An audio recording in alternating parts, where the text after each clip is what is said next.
en este rum rum de las mesas políticas empiezan a acontecer conversaciones por ahora en voz baja sobre si las próximas elecciones presidenciales son o no son importantes. Y hay algunos grupos de militantes vinculados al Instituto Patria y sus adyacencias, toda la Cámpora y todas estas agrupaciones periféricas, al cristinismo, como lo quieren llamar, que dicen, bueno, estas elecciones están perdidas y como todo lo que está perdido no es importante. Y encuentran una justificación en la no importancia de las próximas elecciones, afirmando que en realidad el que viene va a ser un gobierno de transición. Va a ser un gobierno de transición porque el que viene va a ser un ajuste, y ese ajuste va a generar reacciones sociales, y esas reacciones sociales va a perturbar la administración y la gestión, y por lo tanto seguramente va a haber un recambio. Y entonces el gobierno de verdad va a ser el que viene. No este, sino el otro. El que venga después de este. Y ahí van preparando la fuerza. Y se equivocaron en el 2018 cuando nosotros le decíamos que tenía que haber un gobierno de transición, que tenía que haber asamblea legislativa, que se tenía que ir Macri. Se equivocaron en el 19 cuando dijimos, mire, el gobierno de transición puede ser Labaña Pichetto. Hasta abril del 2019 estuvo la oportunidad de que hubiera un gobierno de transición. Ahí Cristina mandó un mensaje por un lado diciendo no, van a acusar a esto, bla, bla, bla, y después lo sacó Álvarez Agis diciendo aquello que están diciendo, sí, que aquellos que decían que Macri no tenía que terminar el gobierno, él lo iba a ir a defender a Plaza de Mayo. Todos se dieron cuenta que Álvarez Agis estaba expresando el pensamiento de Cristina, y entonces la posibilidad de una asamblea legislativa se terminó y Macri terminó su mandato. Pensando que una asamblea legislativa no es institucional. Me acuerdo que cuando yo decía esto en la red me decían, no, Moreno, que eso es un golpe. Decían golpista. Decía, mire muchachos, no hay ningún golpe, es derecho institucional, eso está muy bien. Es como fue Menem, es como fue de la Rúa, Dualde, si bien Menem ya había ganado la elección, él asumía en realidad a fin del 89, adelantó con una asamblea legislativa, y Menem gobernó 10 años y 6 meses. La realidad es que se veía lo que iba a pasar. Ella a su vez tuvo una decisión absolutamente irresponsable y elige a un socialdemócrata para presidir la Argentina. Este muchacho dice en su momento 60 pesos por dólar está bien. Álvarez Agis empieza a avalar la macroeconomía de Macri. Cuando avala la macroeconomía de Macri del último periodo de Macri, hace un enganche con el Fondo Monetario, que era el que estaba ordenando esto, y esto sigue. Claro, ahora es un fracaso rotundo, y lo que entonces ellos están viendo, que tiene que venir un gobierno de transición, que no tiene que contener a Cristina ese gobierno de transición, y que en todo caso este es un gobierno de Alberto fracasado. Vendrá un gobierno de transición del que venga, y después vendrá el gobierno definitivo. Surgirá otro error más, y espero que escuchen, que reflexionen, que entiendan. El gobierno que viene no va a ser de transición. no. Porque lo mismo que pasó con Alfonsín, el gobierno que venga inexorablemente le tiene que tirar el desastre de este fracaso al gobierno que se va. El gobierno que viene, el 11 de diciembre empieza a gobernar de este año, tiene que tener un solo tipo de cambio. No va a asumir con este mamarracho de 10 tipos de cambio. Así sea un gobierno peronista, no va a asumir. No hay posibilidad de gestionar la Argentina con este mamarracho. Y esta estupidez de que te salvás con el litio, con no sé qué, con vacas muertas, toda esta estupidez de esta economía extractiva no genera nada. Lo único que genera es una agudización de la distribución del ingreso regresiva, y por lo tanto incentiva la desigualdad social y la lucha de clases, como la diría un marxista. Inestabiliza el sistema, más a menos que lo estabilicen con represión. Bueno, muy bien. Ahora, como a la salida de este proceso la pobreza va a estar en el 70%, como fue a la salida de la Rúa. Y no le puedo decir a la salida de Alfonsín, porque no se medía la pobreza. Esto para los nuevos sociólogos, los nuevos economistas, esto es nuevo. El primero que mide la pobreza es Menem, con la metodología de Alfonsín. Por eso no podemos... Cuando se fue Alfonsín, ¿cuánta pobreza había? No se medía. Ya sí se medía con De la Rúa. Por eso a la salida de la Rúa y esa situación que se empieza a producir, estamos hablando del 54%. Me dice, no, fue Dualde en marzo, no sean mamarrachos, el ocaso de la convertibilidad. El ocaso de este esquema especulativo rentístico que está llevando a su fin, y con esta estupidez de tanto tipo de cambio y todo lo que va pasando, es para este gobierno. Inexorablemente fue lo que dijimos. Si no había gobierno de transición con Macri, entre Macri y el que viniera iba a ser el gobierno de transición. Es lo que pasó, fue fracasado. Termina de ordenar esta macroeconomía ridícula que han hecho entre Macri y Alberto Fernández, más todos los ministros de Economía, desde Kicillof, que es cuando empieza el ciclo en los 2 últimos años de Cristina, y terminan con Massa. Por lo tanto, hay una decisión que es la que a Massa no lo deja dormir, que es cuando se va del gobierno. Porque si él no se va del gobierno no tiene ningún futuro político, porque todo va a ser culpa de Massa y Alberto. Si él se va del gobierno, bueno, él todavía puede decir, bueno, yo hice lo que pude, después no tuve respaldo, él va a encontrar una. Muy bien, es una decisión de él y él sabrá lo que tiene que hacer. Lo que yo sí sé que no es una decisión de este gobierno es que el gobierno que venga diga que el desastre fue y ya arranque con un tipo de cambio único y 70% de pobres, que a lo largo de su gestión la va a bajar hasta 30%. Ahora, con que te baje 10, 12 puntos por año, es un éxito. O sea, si él agarra con 70% de pobres, de acuerdo a la medición con la metodología Alfonsín, de eso estoy hablando, de acuerdo a la metodología Alfonsín, que es la que podemos utilizar como metodología para comparar. Claro, si no, estamos comparando peras con manzanas, eso ya lo dijimos hasta el cansancio. Con metodología Alfonsín vas a tener 70% de pobres, que rápidamente la van a ir bajando al 40%, rápidamente. Y de 40 a 30 le va a costar más. Cualquiera sea el gobierno. Porque cualquiera sea el gobierno, cuando usted no tiene agua en la canilla y abre y sale agua, ya está claro. Y no me diga, Moreno, porque yo estoy sin agua. y vivo acá, en Constitución, yo estoy sin agua. ¿Estás sin agua? Sí, claro, y cuando no tenés luz, estás sin... Obvio. Te mandan una fase, es un lío bárbaro, pero yo vivo en un edificio que tiene... Tengo una fase en el edificio. Y claro, está bien, pero si la fase que usted tiene 220, le anda un motor de emergencia.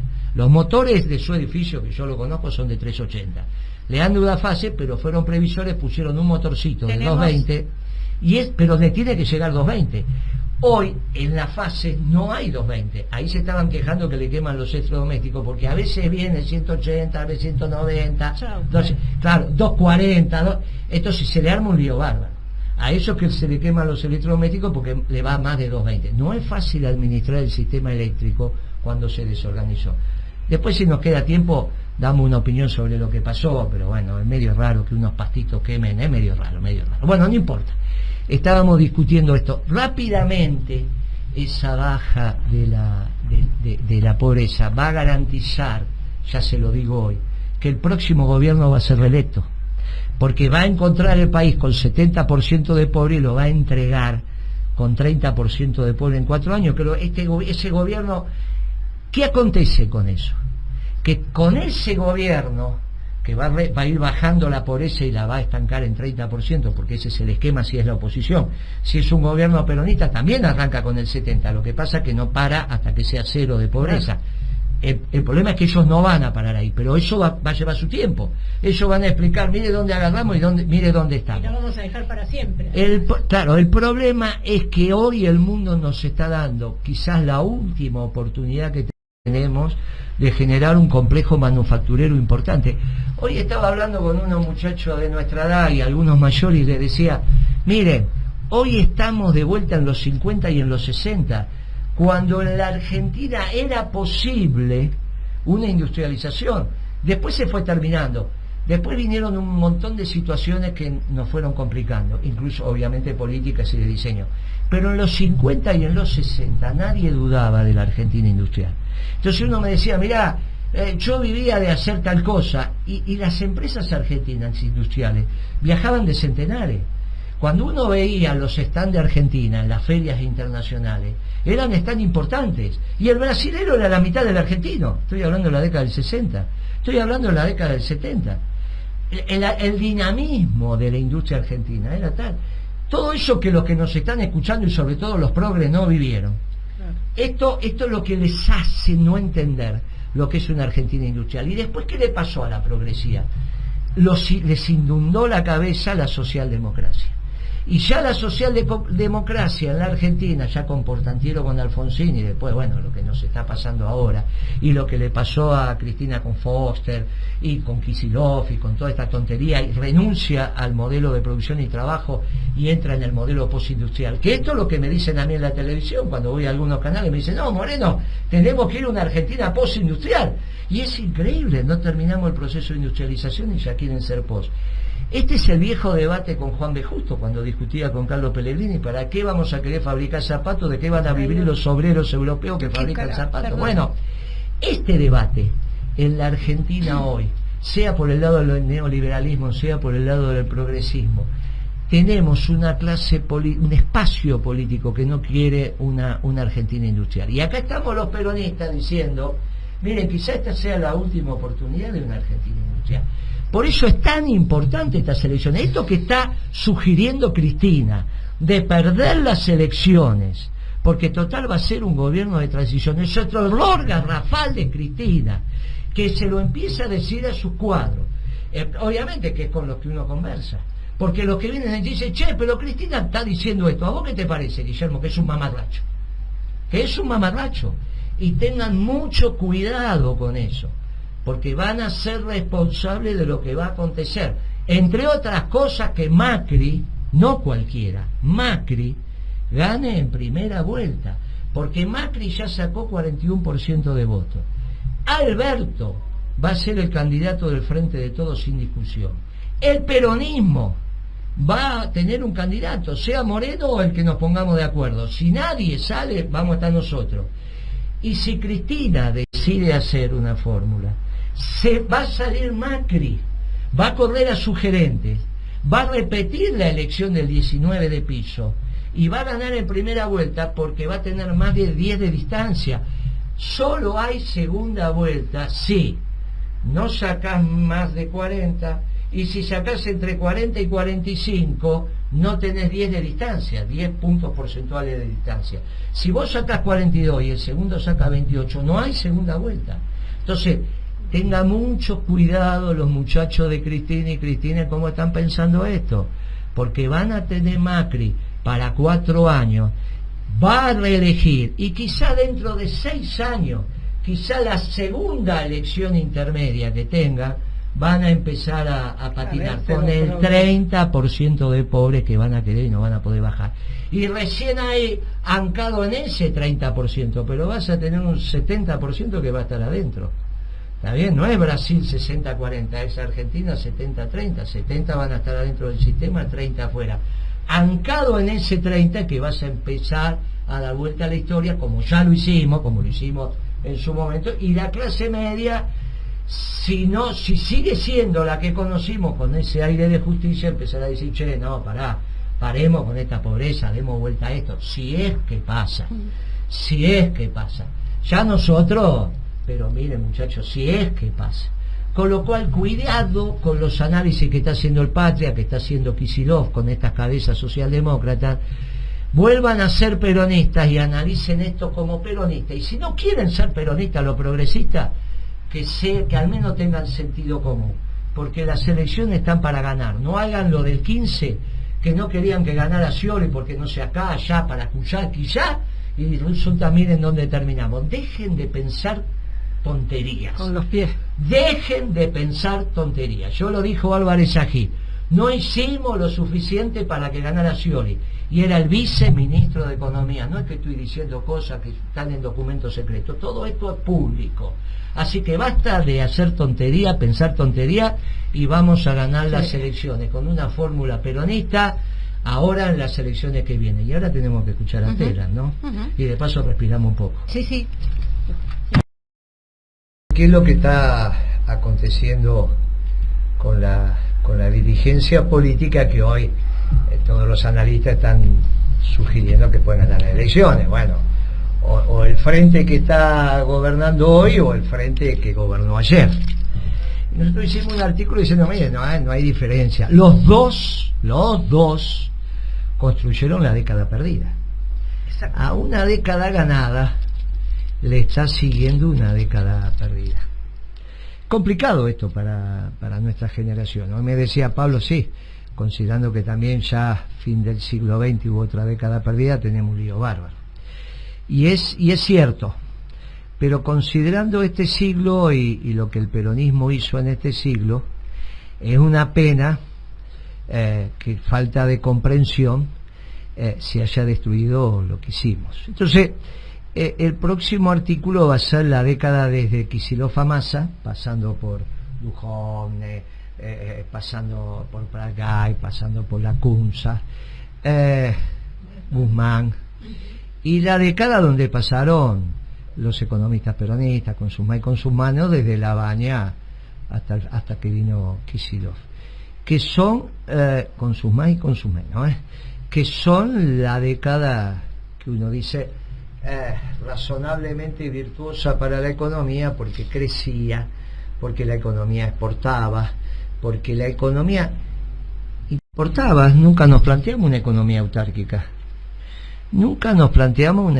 autárquica, nos planteamos nosotros una correcta inserción internacional de la Argentina, con un mundo que era contrario a nuestras visiones, decididamente contrario a nuestra visión. Era el mundo de la globalización.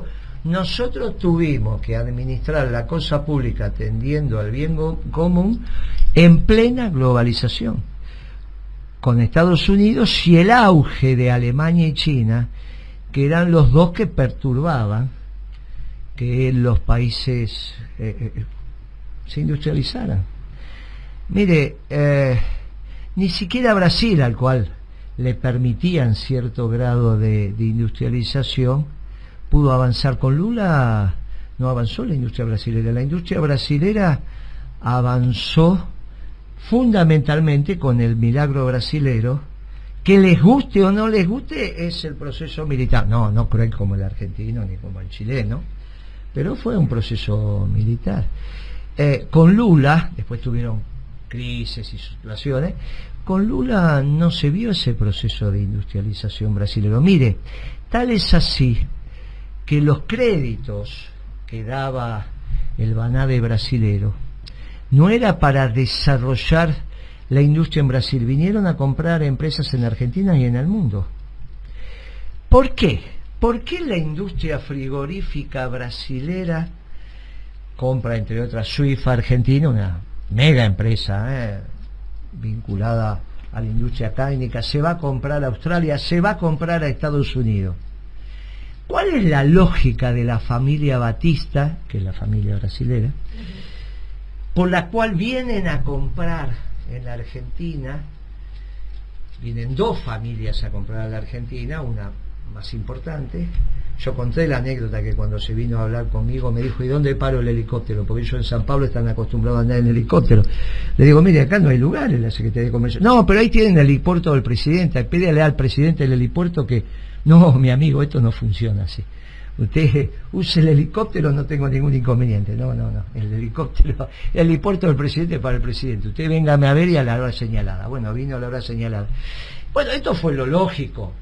Bueno, ¿por qué? ¿Qué es lo que les pasa?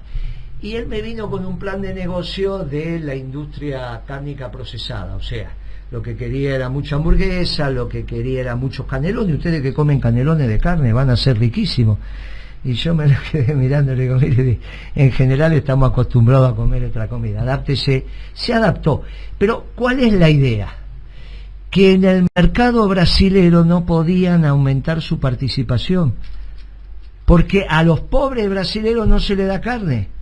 Entonces le daban crédito para comprar empresas en Argentina, en Australia, y se transformaron en el primer exportador, porque claro, compraron la empresa brasilera, son ellos, la empresa norteamericana son ellos, la empresa australiana son ellos, la empresa argentina. Entonces Brasil es el primer exportador, porque no come carne. Ahora, no le dieron el crédito para desarrollar la industria cárnica y que los brasileños coman carne. Esto es central.